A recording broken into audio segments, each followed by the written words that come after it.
Hey guys, welcome to AMG Game and Tech Talk, where we talk about gaming news and tech news. I am the Balmug and I am TheAfterMathGaming. welcome to the show. Alright, we're gonna jump in right into gaming news. First thing up is over the weekend, the League of Legends Season 3 World Championship went on, and the winner was South Korean team SK Telecom T1, and the prize money was $1 million.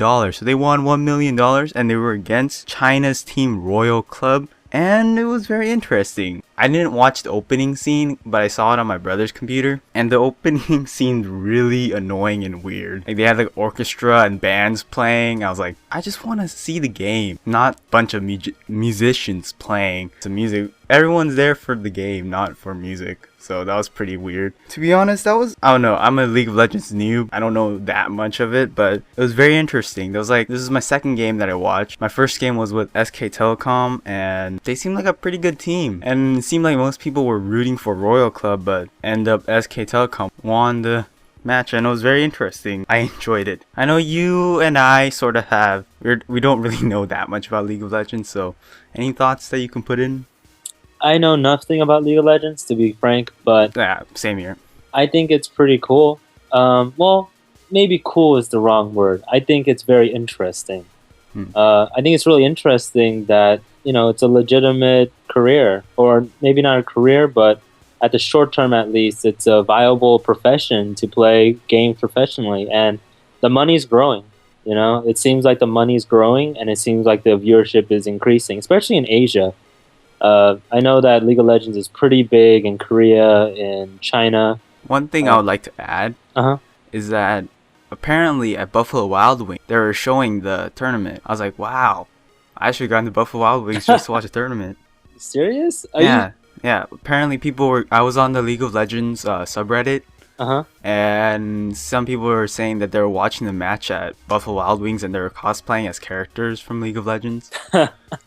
Pretty interesting. That's pretty cool. I'd actually like to see that. But and it was weird how I was looking at the rosters, and it seemed like most Korean teams, their names are based off their sponsors, I think. Like SK Telecom is a South Korean company, and there was another team, I think their name was Samsung Galaxy something something. So I'm like, wait a minute, they're naming their team off of sponsors. I was like, okay, I guess that's a South Korean. So yeah. But how was the Chinese team? What were their names like? Well, their name, I don't know.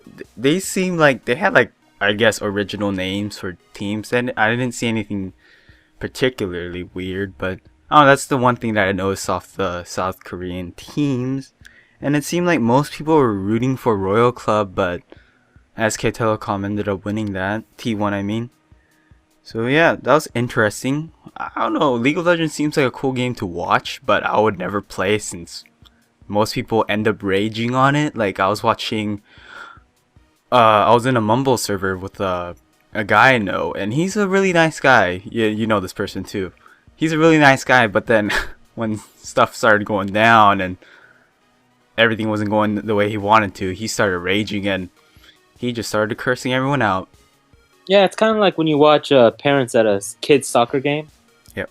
Normally, nice people just turn crazy. I mean, there's something about competitive anything that just brings out the hateful person in all of us. But hey, I guess that makes it more like a sport than even before. So good news. Yeah, definitely interesting watch. I'll watch it again, and then I don't want to go too long into this. Okay, let's move on to the second news. It was on Shuhei Yoshida's Twitter. He announced that you'll be able to play games using the PS4 controller on your PC, not like we have to do right now with our PS3 controllers. Because if you want to play using a PS3 controller on your PC, you'll need to use another program, and it's sort of shoddy. Some games don't really work well with it.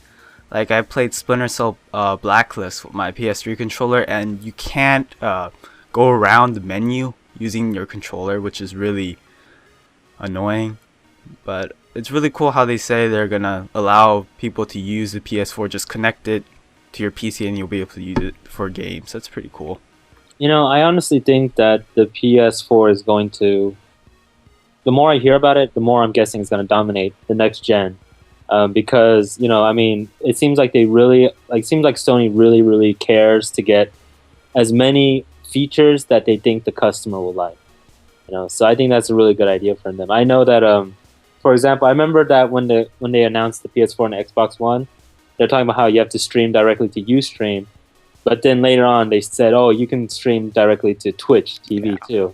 Like that's an example of Sony listening to their customers, to their fan base, and saying, this is what you want, we're gonna try and give it to you. Tell me what you want. Yeah, they're the Spice Girls, and we're the fan boys, the fangirls. Alright, that's it for gaming news. Let's move on to the game releases for this week. And of course, as always, these are North American release dates, so make sure to check it out if you don't live in North America.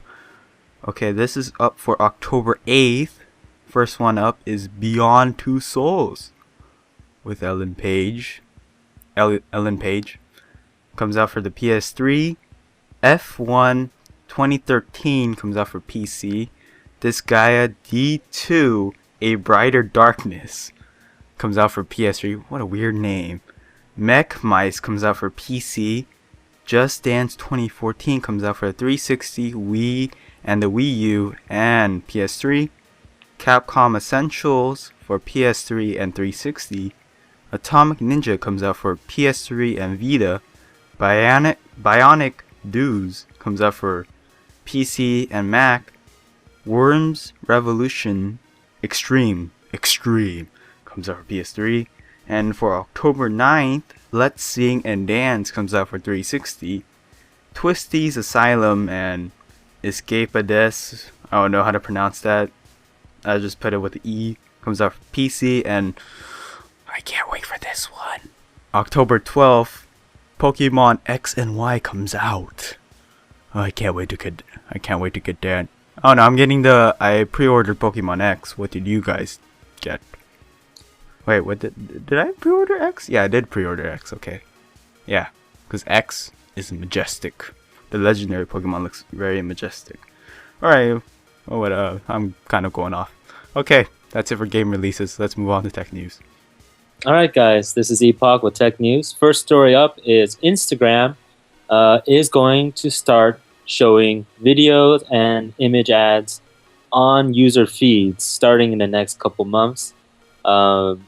A quote from a rep from Instagram says that they will be, and this is a quote, "We are focusing on delivering a small number of beautiful, high-quality photos and videos from a handful of brands that are already great members of the Instagram community." And I love that, because what they're trying to say and what they're trying to convince people is that, oh, these ads, they're going to be so beautiful and they're going to look so good, and you're going to be happy to see them on your feed. But I think most Instagram users are not going to be that happy. Will they leave? I don't think so, because when it comes to Instagram, that stuff is really addictive. Same as Facebook, same as any social media. It takes a lot to have someone delete any of their profiles, social media profiles. But this is good news for Facebook.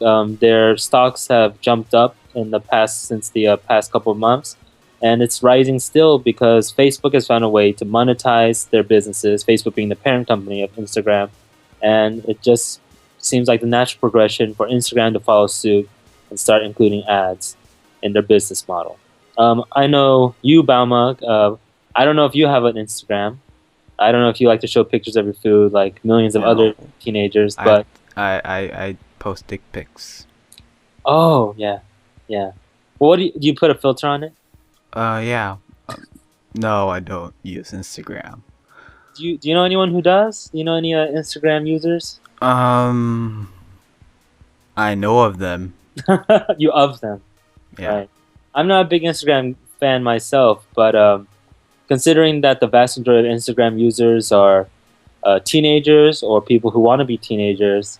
Want to be teenagers. So desperately want to be teenagers. I don't know how it's going to work out, but hey, it is what it is. The next story is that Amazon is apparently, for a while now, for about a year, has been working on their own smartphone, codenamed Smith. Yeah, I know these names, Amazon Smith. But I'm pretty sure that's not what it's going to be when it actually comes out. But apparently, the idea actually germinated all the way back to 2008 when Jeff Bezos, the CEO of Amazon, actually filed a patent for an idea for something like a smartphone for Amazon to produce. Of course, this is a year after the Apple unveiled the first iPhone. So it's been something that Amazon's been looking at for quite some time now. But it seems like they're actually seriously working on it. Original rumors were that it was going to be a 3D phone, a phone that projected like a 3D image. But apparently, in reality, like a projection oh or yeah, a hologram. hologram. Yeah, not quite. Not quite, but something like that. But apparently, that wasn't true.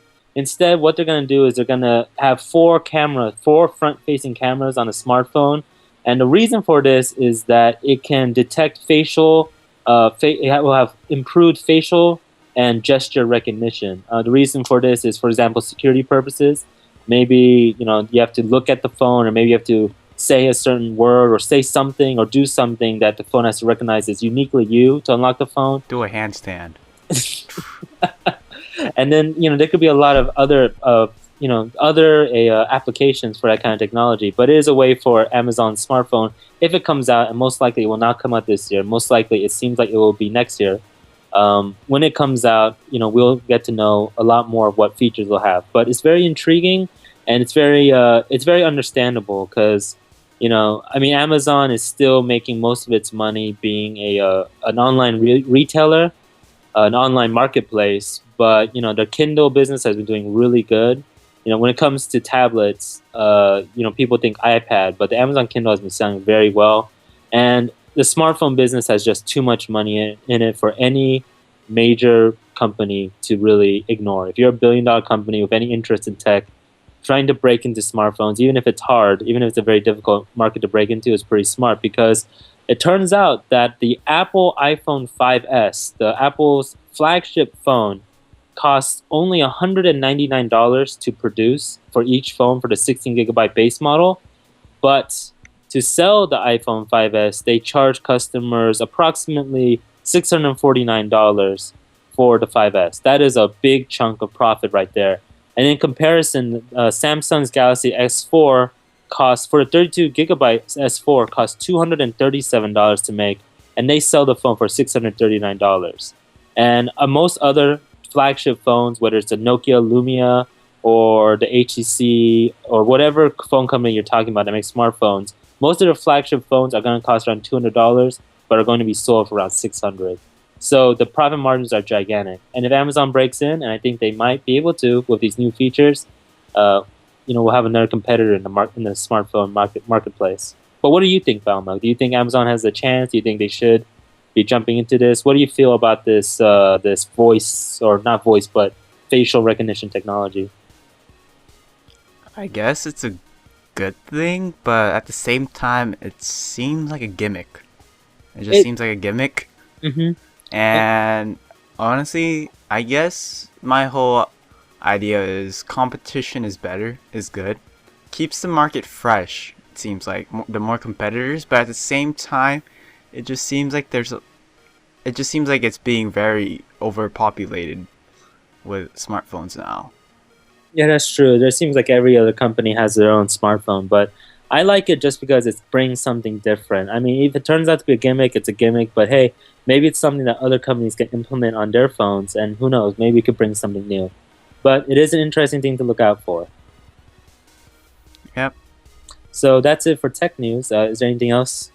Any other comments, Balmug? Anything we need to know about you? No, just want to say thanks for watching, guys, and make sure to keep checking our channel. Check out Epoc's channel and my channel and the videos that go up on this channel, and also let us know, because I just recently finished Breaking Bad, if you guys like the season finale of it compared to Dexter's season finale. It was all I gotta say, I enjoyed Breaking Bad. And I guess peace. Sounds good. Thanks for watching, guys. Like, comment, subscribe, share, all that good stuff. We'll see you next time. Goodbye. Goodbye.